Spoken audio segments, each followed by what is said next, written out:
Pokemon is an extremely interesting game in a lot of ways. However, especially the first games are extremely fun to mess around with once you know how to do it. A little while ago we have shown a way on how to get most Pokemon to level 100 in an instant. This worked due to the underflow of the experience points a Pokemon has. However, there isn't only experience we can underflow. We can also underflow the amount of items we have in our inventory. And using this, we pretty much have endless possibilities. Such as obtaining the 8F item, which we will cover in a different video at some point, cause it would be too much right now. First of all, what is our goal? Well, the game keeps track of the items we have using a number in its system. If we get an item, it's increased by 1. If we use an item, drop it, or give it away, it's decreased by 1. Now, this number is also responsible for placing the cancel function in the inventory. So, assuming that we have 3 items in our inventory, the cancel function will be on the 4th slot from the top. Our goal is to get this number to 0 while still having items in our inventory in order to subtract this number once more. Due to the fact that all the numbers in the game are unsigned integers, there is no negative amount. This means we'll go from 0 to 255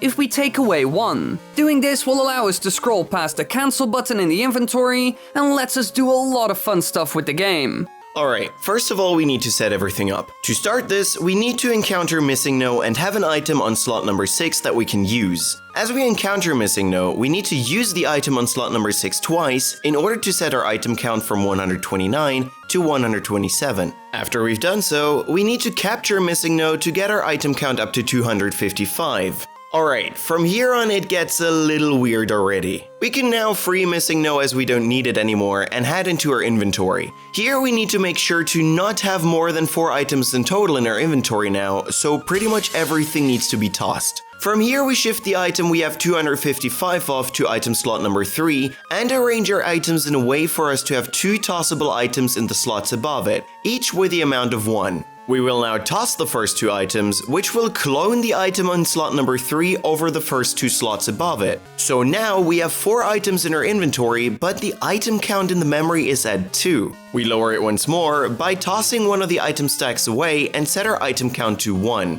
At this point, we have 3 items with the amount of 255 and 1 random item in our inventory. Now we toss 253 of the first item in order to have only 2 left, which we then swap with a 255 stack. The game will try to add those 2 together. However, as 256 is the same number as 0 internally, it will remove one of those items and you'll only have 1 left. Doing this also lowers the item count to 0, so we're almost there. Swapping the item is important, as that does not update the boundaries of the cursor, meaning we can still navigate through the inventory. When we now swap the item with the amount of 1 with the same item which has the amount of 255, we once again add them together to 0. So now we have an item with a count of 0 in our inventory, but the item counter is at 255, which allows us to scroll past cancel. But why would we do that? Well, the items we have are usually stored in values which the game accesses to determine which items we have. However, by being able to scroll past cancel, we can force the game to display things that weren't even items to begin with. And even better,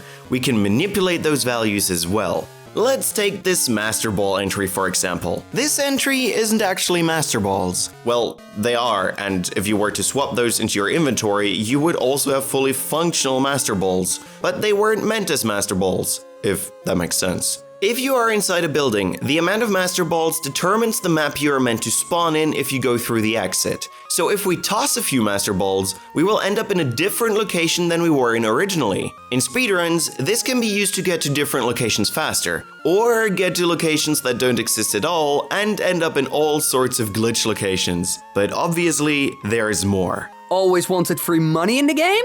Well, the first 2 visible slots that are under the cancel function are actually internal values to determine the amount of money you currently have. So, if you're completely broke, both items should display a J item, as this item has a value of 0. The only thing you have to do is swap these J items with different items in your inventory, and boom, free money. Or maybe you just started your journey but don't want to deal with all the trainers. Assuming you don't have a single badge and you scroll down a little more, you'll find 3 J items in a row. If you now swap out the third one with, for example, the SS ticket, you'll suddenly have badges. The SS ticket has a fairly high internal number and will give you the first 6 of the 8 badges.